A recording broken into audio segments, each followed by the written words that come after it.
Bon week-end, chers fidèles téléspectateurs de la RTVE, Radio-Télévision La Voix de l'Époux. Nous sommes encore une fois de plus devant vos postes téléviseurs pour continuer notre émission. En tout cas, toutes nos excuses pour un long moment d'absence. Du moins, on est encore là pour vous satisfaire, pour équiper votre week-end. Nous sommes aujourd'hui le 18, samedi et 18 septembre 2021. J'espère que nous avons l'ambiance est partagée chez vous à la maison, même chez nous ici sur ce plateau. C'est pour cela, comme nous sommes le week-end, question pour nous de vous montrer que nous sommes le week-end, de vous divertir aussi, parce qu'aujourd'hui, excusez, nous serons beaucoup plus côté politique. Comme nous serons beaucoup plus politiques, et c'est pour cela, nous en profitons tout au début de notre mission, de vous proposer une chanson qui est chrétienne, pourquoi pas, parce que ça va aider aussi aux gens qui n'ont pas prié le matin, parce que nous sommes vraiment obligés de revenir à chaque fois devant le Seigneur pour lui dire merci, parce qu'il nous a protégés, il nous a donné le souffle de vie, raison pour laquelle nous vous proposons une chanson chrétienne qui va vous aider, nous aider aussi également. Parce que nous tous, nous sommes les créateurs, nous avons un seul créateur qui est le Dieu suprême. Raison pour laquelle je donne l'honneur à la régie de nous balancer une chanson et nous allons revenir tout juste après et pour nous continuer notre plateau des Bonjour Week-end. De retour sur ce plateau, merci beaucoup. J'espère que vous avez vraiment aimé la chanson qui a été balancée par notre régisseur qui est Exaucé Luchaka. Donc aujourd'hui, il joue le double bransard, il est derrière la caméra, mais aussi à la régie. Vraiment, il est très expérimenté parce que le Congo a besoin des hommes talentueux comme Exaucé Luchaka. Et nous avons balancé une chanson qui nous a aidé de revenir une fois de plus à la présence du Seigneur. Comme je vous avais dit au début de notre émission, aujourd'hui nous allons parler beaucoup plus politique parce que Togo Tikango Bongote, parce que du dernier temps, politique et chaufferait trop. Raison pour laquelle aujourd'hui nous allons vous présenter notre invité de ce jour. Il est président du Parlement debout, sauf à UDPS Kimbanteke, Tchangou précisément. Il est aussi communicateur, analyste politique de l'UDPS, parti au pouvoir, parti à Fatih Béton. Donc c'est ça. Voilà. Donc, monsieur José, bonjour. Bonjour, monsieur les journalistes. Bon week-end à vous. Vraiment, merci, pareillement aussi. Comment la santé? Très enchanté de nous revoir ici, de se retrouver dans votre plateau RTVE. Nous sommes très heureux, vraiment. J'espère que vous êtes président Parlement debout, comme je viens de le dire aux téléspectateurs. Vous êtes aussi analyste politique de l'UDPS, parti au pouvoir. Aujourd'hui, on vous a reçu sur notre plateau pour parler un peu de l'actualité politique, non plus ce qui est actuel, mais ce qui fait la une d'actualité. Parce que qu'on parle de l'actualité, c'est-à-dire ce qui est sorti aujourd'hui. Aujourd'hui, nous allons parler de ce qui fait la une d'actualité. Donc, y compris, vous avez suivi la marche qui était passée hier, malgré que c'était empêché, mais je veux dire empêché ou bien, je ne sais pas votre terme. C'était une marche qui était réprimée, malgré que c'était une marche qu'on avait rapporté qu'il fallait que ça puisse se passer le 17. Mais il fallait la tenir, que ça puisse se passer toujours le 15 comme prévu. Mais ils n'ont pas voulu. Nous allons revenir là, donc je ne suis pas pressé. Donc aujourd'hui, nous allons parler vraiment, nous avons notre temps d'en parler concernant la marche. Mais avant tout, je veux d'abord donner la parole à notre invité, de se présenter vraiment comme il se doit, son statut et ses attributions au parti au pouvoir qui est l'UDPS. Merci beaucoup, journaliste. Comme j'ai dit, que je suis l'autre là, je suis communicateur. Mais aussi je suis communicateur. Oui. Je suis aussi analyste politique. Je travaille dans l'UDPS. Mais j'anime la structure SOFTA, soutien à Félix Tshisekedi pour l'alternance. Il y en a nombreux, hein? Au niveau de Kimbanseke. Fatima mon idole, je ne sais pas, avant l'arrivée à la majorité suprême du chef de l'État, vous étiez où pour créer tous ces... Non, on était déjà là. On était déjà là, ça fait 2 ans, on a déjà fait notre anniversaire. On était déjà là. Donc nous soutenons les actions du président de la République. Et je lui salue en passant, d'ailleurs, vraiment c'est mon président. C'est comme je dis moi-même que c'est l'homme du changement. Le changement au Congo, en RDC, c'est Fatih Béton. Nous avons vu de pouvoir sanguinaire, nous avons vécu un pouvoir qui n'avait pas vraiment le cœur des gens, qui dérangeait, qui maltraitait les gens. Hein? C'est comme le pouvoir dans la Bible, le pouvoir de Akab et Jézabel. Hein? Ici, Naboth avait sa terre, son héritage qui était laissé par ses parents, mais Akab veut toujours prendre ça. Et justement, Jézabel a imposé, ils ont pris ça, et ils ont tué l'autre là, et pour prendre seulement l'héritage. Et c'est le gouvernement passé, le régime passé faisait ça. Beaucoup de terres des gens qui n'ont pas payé, ils ont ravi ça par force parce qu'ils sont au gouvernement, ils sont au pouvoir. C'était le gouvernement d'Akab. Mais le sort d'Akab, le sort de Jézabel, ça sera aussi le sort de ces gens là-bas. Maintenant, nous sommes au pouvoir que Dieu nous a envoyé un sauveur au Congo qui s'appelle Félix Tshisekedi. Vraiment, Dieu nous a envoyé un sauveur selon l'UDPS. Félix Tshisekedi, il est un sauveur pour la République démocratique du Congo actuellement. Le contraire au régime passé, qui était Joseph Kabila. D'ici là, ils avaient traité Joseph Kabila comme partenaire. Aujourd'hui, il commence un peu à changer les mots. Là, ça dépend c'est pas moi, ça dépend aux gens de l'UDPS. Comme il est là sur le plateau, il va se justifier. Il était devenu partenaire aujourd'hui. On commence à lui accuser, il est tout près de la Mouka, etc. Là, ça n'engage que eux. Merci beaucoup. Nous continuons notre plateau. Maintenant, nous allons aborder d'abord l'actualité qui concerne la rentrée parlementaire. C'était le mercredi 15, le jour où s'était tenue la marche de la plateforme de la Mouka. J'espère que le Premier ministre Samalou Kondé avait présenté le budget 2022 et c'était fixé à 20 000 milliards de francs congolais, et ce qui équivaut à 10 milliards de dollars américains. Donc, il a un peu l'accroissement est de 40%.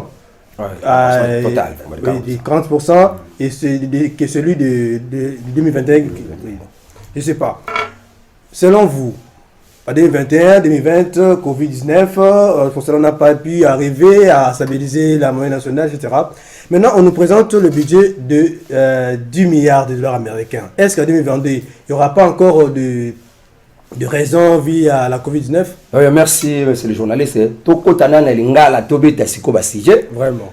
Ma rentrée parlementaire et Salama Kilobi, c'était même la cause qui ça marche et Salamati. Parce que ceux qui vont marcher, souka nango faut pas que tu venir à la marche. J'ai tant de questions à la marche. Toi, on va répondre d'abord à la question qui est posée concernant la gestion budgétaire. Rentrée Salamaki. C'est ce budgétaire au mois de septembre, mois c'est son budgétaire. Tout puis année passée nous avons qui sikoyo vi IG fazo sala, vi ministre ya finance fazo sala. Vraiment ba régie financier nyonso zo botambo na Congo, donc et makasi. Ne ba mati budget combien nango ba 10 milliards na 2022. 10 milliards de dollars vraiment beaucoup na biso et kozala nango ya ko sepela. Donc c'est vraiment 40%. Et surtout comme en 2023, et qu'on a 20 milliards de dollars. Donc au fur et à mesure où nous avançons, au fur et à mesure où le budget monte. Donc bravo pour le gouvernement. J'espère que les gens qui nous suivent maintenant, ils parlent même langage avec moi concernant ce qui a été promis par l'économie publique Fachi Beton. Ils avaient dit dans 5 ans, il va accroître le budget congolais à 85 milliards. Nous sommes déjà presque en 2023, il y a 3 ans passés.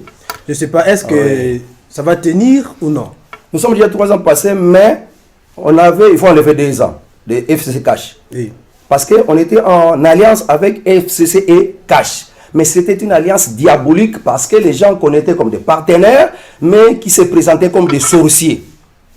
Donc, na moi, baza bandeko, nous na butu bazo linga babo mayo. Un peu dictateur.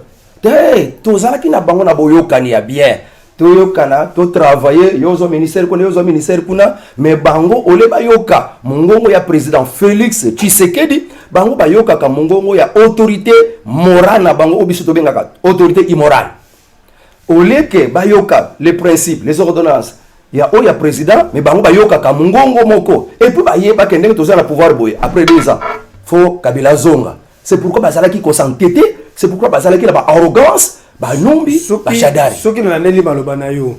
Ils étaient toujours na maloba ya Martin Fayulu ke ko ça la alliance na Kabila li ko ça alliance moko isa na avenir te. Bondimi yango siko. Eza na avenir te. Oui, abano bango pe Fayulu. Yango to bakango. Alors bango finga kabaki non a comme partenaire. Biso to yebisa que le corbeau et le renard. Te yebisa bongo. Le corbeau et le renard. tant ozolinga oboto lelo komoko na monoko ya renard faut ozala nano ozobenda stratégie moni tango toye kozwa ye Kabila azalaki motu moko nete makasi bazobanga ye président Félix akomise na ye loko pamba biso bengaka ya komise mwana popi ofini pe lobi coin to komise na biso mwana popi azazo makasi te ya solo to komise mwana popi mande solo wana ka écoute point ils appellent ya solo ke boko se mwana popi to komise mwana popi azazo makasi te kasi ko bazokanga babenga na kinga kati kinga te yeme ifene yeme ayaka sute arabi yo moko tala makambo na yo donc neto zawa budget ezokende liboso makambo ya 2 ans wana na lobi longo lango bandela to bandela ka isika gouvernement ya Sama Lukombe e bandeli c'est déjà combien de mois ça prouve que tout c'est la 85 milliards c'est dans les 4 mois maintenant depuis que le gouvernement Sama Lukombe a commencé donc tozo bandela wana notre le budget donc qu'on croit sur 85 milliards dans 5 ans dans 5 ans oui ceux qui tozali ki makambo nyonso en main donc to koma wana mais dès que tozo bandaka na 2021 na mois de mai to bandaki ka makambo donc 85 milliards wana peut-être to koma souté parce que tozali ki na makambo nyonso en main te talaka baseli ya le gulu azali ki na kati ya finance azolia mbongo nde lokola mbongo ya mwasi na ye mais azolia donc biso to bandi na biso ça fait 4e mois au to bandi tala déjà évolution 10 milliards de dollars na budget na biso dans 4 mois gouvernement ya Sama Lukombe donc au betre biso ta maboko vraiment Sama Lukombe to beta maboko to mona musala te to mona musala bo to beta maboko to mona musala. Ça va, merci beaucoup. Nous sommes au plateau. Maintenant, nous allons parler concernant Marche et Zaki Mokolo. Il y a mercredi les 15, il y a organisé dans la Mouka, il y a un peu de dispute entre hôtel de ville, la plateforme la Mouka, il y a qui va pousser la Mouka le binon pour la banque des dates symbolique et significative. Donc, bah, qu'on jamais qu'on reporter parce que les 15 mercredi Zaki journée internationale des droits de l'homme, mais éviter on a l'obité mais l'obité bah monaki dans l'homme coloranaté parce que il y a des gens qui étaient agressés par la police nationale congolaise et il y a aussi des journalistes voilà qui ont été agressés le jour où il y a journée internationale il y a droit de l'homme voilà to kota musima to ina kati ya marche to moni a intervention liboso ya Janseline Ngobebe qui pour na raison ya COVID-19 avec kota échanger comme raison raté par les parlementaires. Pourquoi dans c'est la conception en tant que vous allez avec nos gouverneurs, aux hommes Konzi, un chef à le barra n'importe quoi à son cas décision visualisé de la thé, aux chef des seuls besoins lobby Covid, oui, c'est un raté parlementaire. Lobby nango, aïe ko changer, à lobby rentrée parlementaire. Voilà, si quoi, n'ingi c'est loyo, gouverneur avec qui n'a raison, toi en a tort. Donc gouverneur ici kawana na koloba et je sais que l'expérience peut la gouverneur parce que où il y a sa communication en disant ça j'espère que vous accusez le gouverneur d'incompétence je ne sais pas donc c'est-à-dire que Azan a 4 compétences déjà donc ici qu'on a incompétence peut-être c'est une erreur technique de langage ce que n'a pas bien technique de langage est-ce que ça raison fondée et ça l'a quitté et ça l'a rentré quoi empêcher baba la muka parce que bango tant que ça marche là bango pas que tika mémo ici comme boye ba quelque tika mémo na l'Assemblée nationale or que le jour wana bango yango bazozonga bazana makambo na bango programme bango ba discours pour ba ça ba lo ba makambo ndenge rentrer to ko sala nini na kati ya septembre oyo et que la mois nini mois budgétaire siko boko que tika mémo kuna mais bango bazozonga kasiko yango ba yipse bango bo décaler yango boya les 17 pour déjà bango bakozwa déjà ma place bakovanda déjà après 2 jours déjà bakozwa déjà makoki ya koyamba bino mais baboui parce qu'il y avait un projet derrière tant usuko baki na kata marche wana i makambo esalami kuna na zebise papa journaliste et puis fallu à sa tête dire balo baka ba informaka ba informer l'état ba informer hôtel de ville yo zelas ko réponse hôtel de ville a kolobaka non na jour tel lokola pe bato IDPS bazolinga bakota bato mishiki bazolinga bakota mboso pe azolinga kota te jour na likubima désordre nga hôtel de ville na te décision bino boza la 17 bino bato IDPS boya le 21 bino bato mususu boya boy donc ye akaboli yango nazo beza ki erreur technique fala éclaircir makambo nyonso tant musuku bakoti na kata marche to mona ki droit de l'homme te mais ye déjà que ndako tia déjà plainte à côté de plainte dans la CPI que CPI a enquêté na violation et ko salama na kati ya marche et loko liboso na wana o biso to sotali la que bazaki na projet na bango ezali kindeng ba sala désordre na kati ya marche wana comme ça ba pousser ba policier ba sala makambo esengete ba boma batu afin que makambo nyonso batiela wana mutu ya fachi que abomisi batu a violer. Vous confirmez que M. Jacinthe Ngobila avait dit bah ordre à écouter qui est na haute hiérarchie pour empêcher marche. Vous confirmez en il est Aza chef ya ville à Kinshasa. Oui. Donc il avait droit à assumer ses paroles. Premier jour on a eu ce banc que non. Ce qui gouverne le lobby a eu ordre na haute hiérarchie Ngolobani. Haute et ça politique. Oui. C'est la politique quand il est haute hiérarchie donc à Bokiri côté Moussou.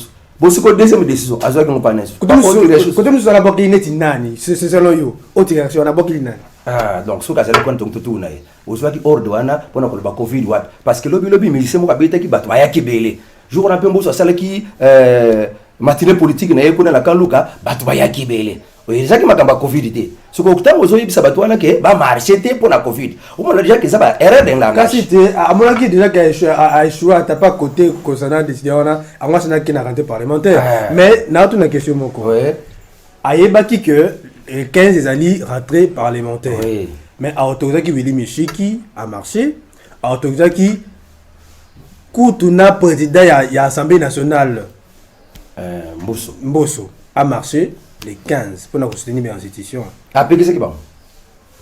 Non, à Liboso a accordé Liboso. On a là qui intervention, il y a Willy Mishiki. Bah tu Willy Mishiki, tu connais ni ba autoriser bino la Muka ba autoriser la Muka a informé hôtel de ville dans les réseaux sociaux. Ah, biso que na voie normale on va autoriser biso. So débatté jusque là il y a clair ils a la carte est-ce que qui projet me répéter à bino pour empêcher marche sur la Muka biso peut to lingoto kende ka les 15 wana mais to soit qui dernièrement coup de fil la bino il dépêche n'essaye pas d'entrer parce que bazolinga ba bois que la bino ba malchance moko boy bino na ba boy to la marche pour soutenir les institutions mais na qui bonno ça marche pour concernant ba kitisa bato ya fake ba kitisa ba prix na bango ya ba congelé mais c'était pour soutenir ba institution nyonso ba institution na kati mboka na biso makambo la gouvernement président de la République parlement pour na ko soutenir ba bon action na bango bazosala de to nga to marché pour na wana mais ba yeko pekisa biso parce que la Muka avait de mauvais projets obi que na tiango bakanga ki ba kuluna les 13 wana na butwana basaki bouclage parce que ba kabola déjà ba machette bakanga ki voiture mobile cage plein de machettes pour ba kabola batwala basa la désordre jour à lesquels manana qui en tête ya ba machette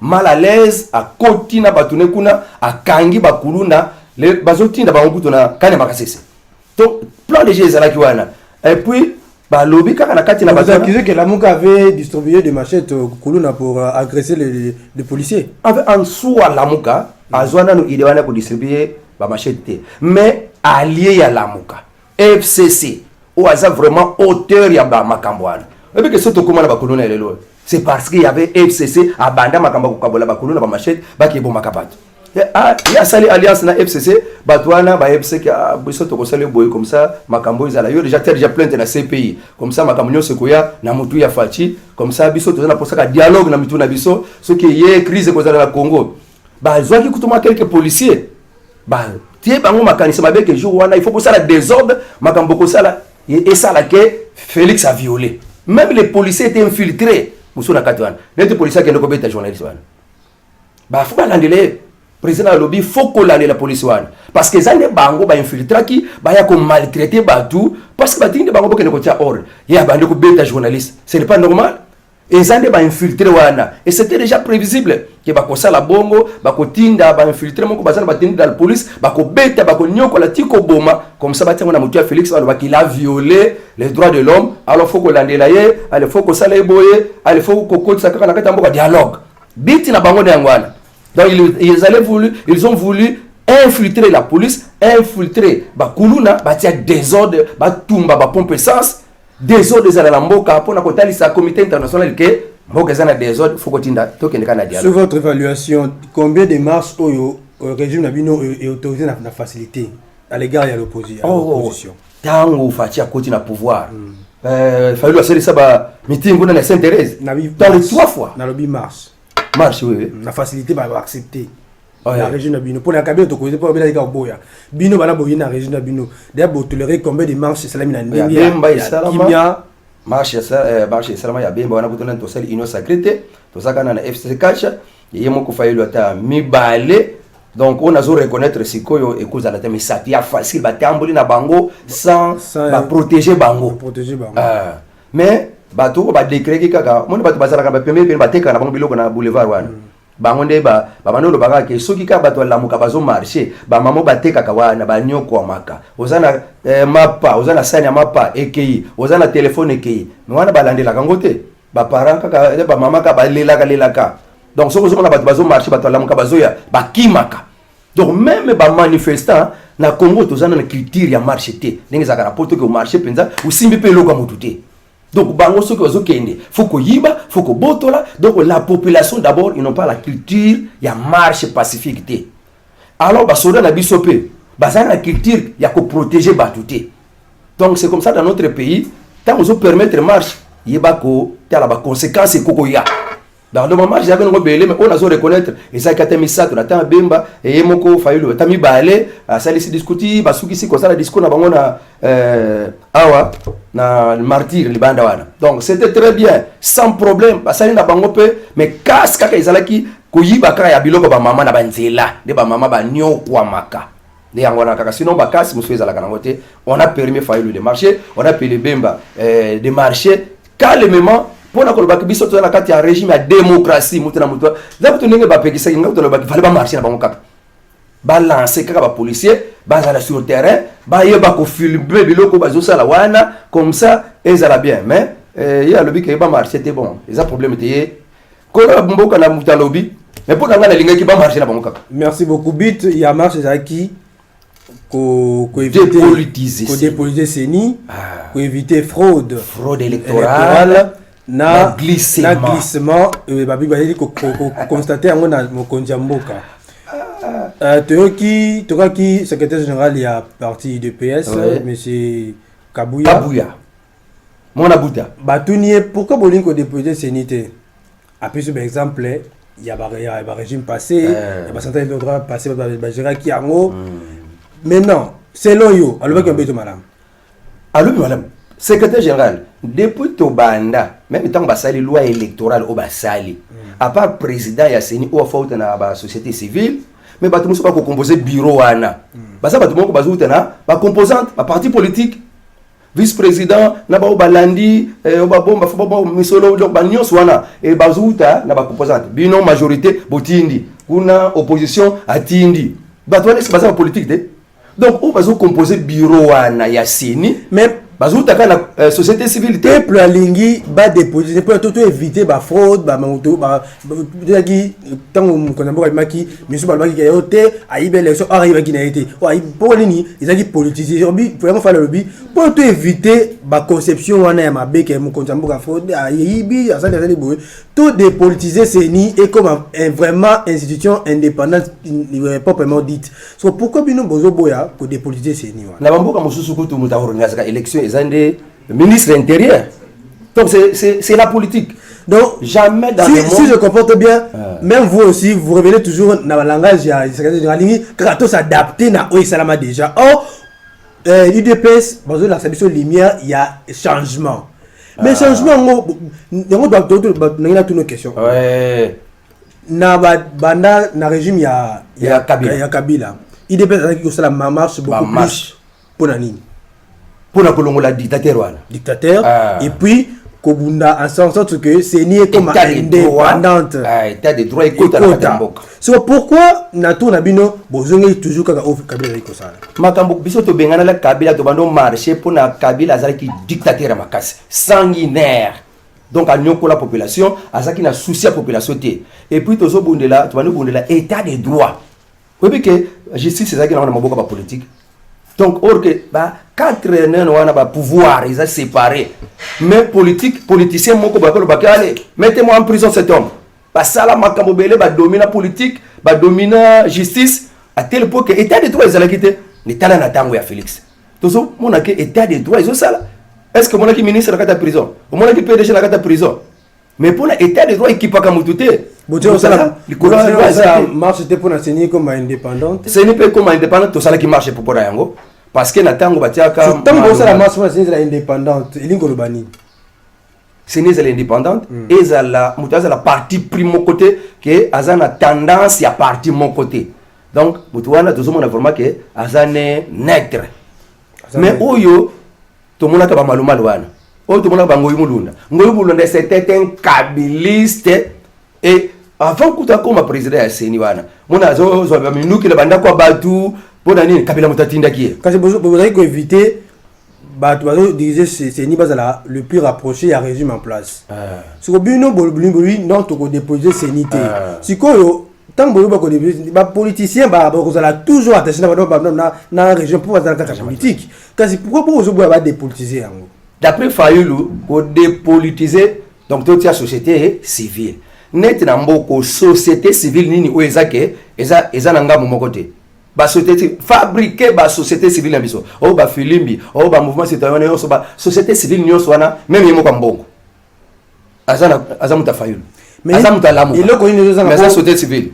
Et le connaît ils ont pour vous avez exemplaire au côté habituel dans les passés tant vous avez qui na carte opposition tout ce continue à pouvoir tout la boyer tout la et là nous avons pour ça la oyo population lingi donc et on a pour aider plus la population tenir sauter na zo ngana société civile ya Congo yebakango to azana opposition to azana majorité nyonso balobaka wana biso société civile c'est kazana tendance moko ko azana tendance kazana ite babi atozana tendance bote la biso bango longo la politicien bozo boya pona nini te tozo boya pete to bisa kibino ba mangomba ba chef religieux boya la biso ba candidat et boya la biso président seni selon bokoyokana mutu na mutu catholique yena candidat protestant yena candidat musulman yena candidat kimbango yena candidat bino bozaka na droit ya kopona mutu mais chaque église yena candidat na ce que l'église nini mutokolo bake ngana luka nga candidat na yo bake wana oui candidat comme wana oui et confession religieuse babandi ko beta papa ba ko suka na moi quelques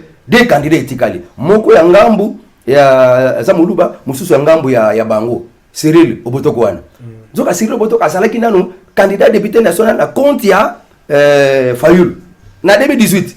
C'est comme tu as beau, il y a la tendance que. Mais quand c'est basé pour accuser M. Kadima Azali proche de l'Union sacrée. Pour Azamoulouba. Non, il faut Babi a bas le tribalisme. Dis-moi. C'est ça le langage de Ambon. Oh, tu le là. Et on a langage Ambon, ok. Biso to boy Kadima parce que école na ye et kokanina oya président cardinal Ambon. Yango boya ki Kadima parce que azana tribu moko na président. Merci beaucoup de votre langage à Abongouana. Tokotika na pesa parce que on a beau tribalisme. Na beau tribalisme. Nous sommes tous congolais. Na ko tuninga za kono bana za congolais. Etini za mapambola il faut za bongo. Abia ba tribalisme nous sommes congolais. Aimons-nous les congolais. Il faut éviter wa mabaki kono mamboka. Félicitations. Donc nous gagnons le temps parce que le temps c'est l'argent dit les Américains. Oui. Maintenant il est très mouké, vraiment. Il faut accélérer déjà. C'est ça. Dans mon coussé, Penza. Pesi va accorder liberté provisoire. La ministre il y a santé à Kala, était Longondo, Babimisi na prison, Babisi a qui na liberté provisoire, a qui n'est paiement. Bon, il y a que je la justice. Pourquoi pas besoin accorder la liberté provisoire dans le bateau quand na bateau va na carte UDPS. Problème est dans la carte de justice, il faut savoir coopérer avec la justice. Caméra Tikala jamais condima qui est à Yibité. Il n'a pas coopéré avec la justice. Et Andima qui n'a pas niveau justice, mais on n'a pas voulu publier. A coopéré avec la justice. Il faut condamner. Il a coopéré. Mais il a accepté et l'on a celle qui. Du moins, il doit déjà être condamné. Il faut condamner pourquoi pas liberté provisoire. Donc, comme il a fait comme si on diminuait à provisoire. Il a passé Moussala à critiquer la justice. Il a ce qu'on GFT. À critiquer la justice. Pour le moment, qui va payer une liberté provisoire, ils ont déjà une liberté, mais il a libéré à Maïli. Pour tout le monde, il y a une bazo yiba, bazo zone sans bon côté. Ce que il y a à Zone ici. Et c'est on attend aux autres à coopérer na justice c'est qu'andimi kozongi sambongo donc musikate te na za mutayi de pesa balasima papa oyo andimi ne kozongi sambongo aboyine makambo bakota biso bakosenga na yo ali supu na ko aboyine makambo ali azongi simbongo à l'état mambo etikali photo le ombeli likoli kolo photo ko dans profondeur pour le suma mambo ba était longonde c'est la makasité to continue Ituri na Nord Kivu balobi état de siège mais jusque là il y a toujours des tueries. Il y a de massacres à répétition, il y a même des pillages de biens et de bêtes, etc. Naituri, Koutou Bazo Balu, bon, tout ça na ministère de la Justice, na ministère de la Défense, va renforcer. Mais dans Nord Kivu, société civile à lobby, va lever état de siège. Et insuffisance et résultat. Mkonzamboka a état de siège pour na. Et ça la moussala baba na mboka bazo kimia kasi komi et donc moko neti ya moi lo na senase et do moni ba gouverneur militaire ba ko ko réflexionner ba gouvernorat pour qui ba gestion ya bien publié ya bien l'état mais pour ne pas s'occuper ba peut encore am na mission atineki bango bazo kotate bino UDPS parti au pouvoir est-ce que Bokenda pena ko lo bango ndé président parler ya parlement debout. Bon, c'est poser la question entre Bino, Boki Koto, Natal, secrétaire général, président Bino AI, ni les deux ans pour na Mambouane qui ne débosso, bâtiré si là, tout côté n'était des tiennes, ni Bato Koufaka, Bato Babikou du Nanon qui Babi, bar était des civilisations et la gouvernement. État de siège, merci papa journaliste, avancé et ça, Yamakasi. Selon UDPS. Selon UDPS, parce que Kalaming était. Selon UDPS, mais pas selon les constats. Selon. Non, je dis ceci. Avancement c'est selon UDPS, mais non plus selon les résidents. Il y a quoi dans la République où on dit comment on a passé. Oh, quel résident? C'est la raison que ça n'a nos réponses. Quand c'est plus les sociétés civiles ils sont en place dans la carte nord qui dans le lobby va lever état de siège. Société civile résultat qui est aussi politisée. Voilà encore la chose. UDPS toujours des raisons politiques. Toujours des raisons politiques. La personne a nos réponses. État de siège avancé Zali. Les gens qui ont violé Batou, papa, banda docteur wana, mokwe gakota na repo. Atonga kasu batute. Avanda na ye, ayamba kasu batute ko ba violaki. Ezala kasute. Si oyo kasu solo, ba kati mitu ya batu moko kuna. Apparemment ba accident izo sala makuna. Moi minga etongo ba bongo pour mener ba te pas poser la kinti c'est poser sur terrain te, on besoin ba bus ba qui va avancer Zali. Mais ce qui avancer Zali, ba ko lo bango, tu ba lo bien avancer Zali. Bino ba avancer comment? Avancer les alliés pour makambo salamaka avant état de siège.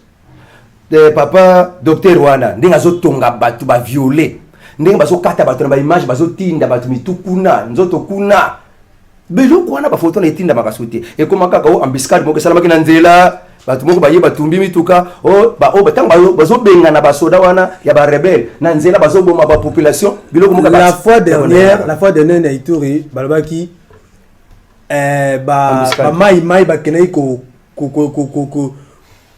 massacrer la population na absence ya armée. Bino vous avez pour défendre la population contre mai.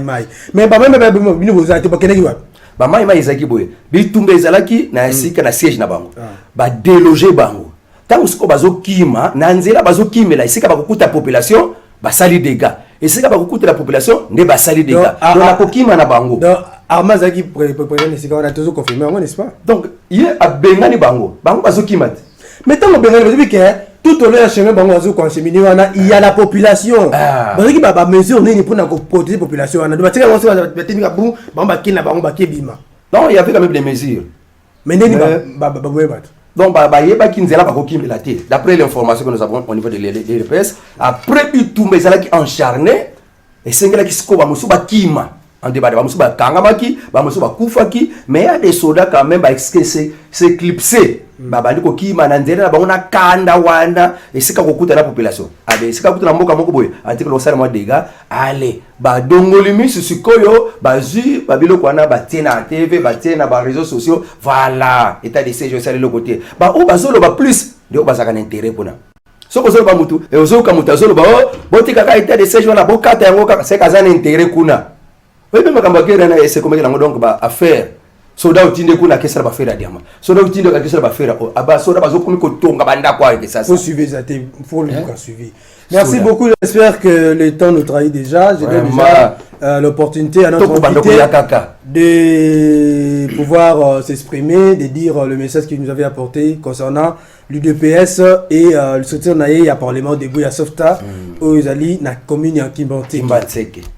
Na lingi kutu beaucoup makuna un jour na ko invité bino bozala sur place ndenge botala pe misala Kimbantseke ndenge za boye tozala problème moko ezotungisa biso je ne sais pas si ngobila mutu asalisi misala wana oyebi banda esika moko balobaka esika njile suki pona obanda Kimbantseke abenga ngo dokolo ti na cimetière balibatia tio ya mai babuki makadam nyonso banana dokolo ti na cimetière makadam nyonso kenda etikali bazelo ça fait ba une année bakazuzungisa makadam te mais na transport eza pasi boye yango nazo lancer appel pa ya gouverneur Ngobila na ebite ba chinois nini wana ozwa bakota tio ya mai et puis bazozungisa te mais na bamvule linge banda comment la population de Kimbantseke sera alors biso yango na tozoko bunda pona toloba na ba chaîne lelo eza mokolo samedi papa Ngobila siko zali tala makambo Kimbantseke biso toza association Softa tozokunda pe kotaka ba mai mama koki toza nango kotiela bato ba mai Kimbantseke ba mai za passe yango to fona pe sata numéro o ya Monique akoyoka biso vraiment asunga biso atinda biso tamwa aide pona totiela bato ba mai atana ba forage ba pompe aspirante et ko sala bien ko na kata Kimbantseke so ele bino ba photo mona tala bato batondi wana mai ba bimezate bazowela kaka ma pompe sika moko batoka mai. Vous pouvez passer votre numéro donc numéro nazo pesa o yazana moi quelque chose à kosunga bande ko masto tonga bango ta pompe pompe aspirante ba forage plus 243 numéro plus 243 ok 89 92 51 866 nazongi lango plus 243 89 92 51 866 et si kanyo sozali oza conseiller à président oza ministre quelque part oza mutaba faire rebeller ozoruka mbongo te sika kotiango eza bandi komoso bazo souffrir na Kimbantseke maya kumela pamba fa tambola 5 km fa tambola 2 km pour ya ko bakoteke la paix yango 5 litres wana kosoma peut-être 300 francs.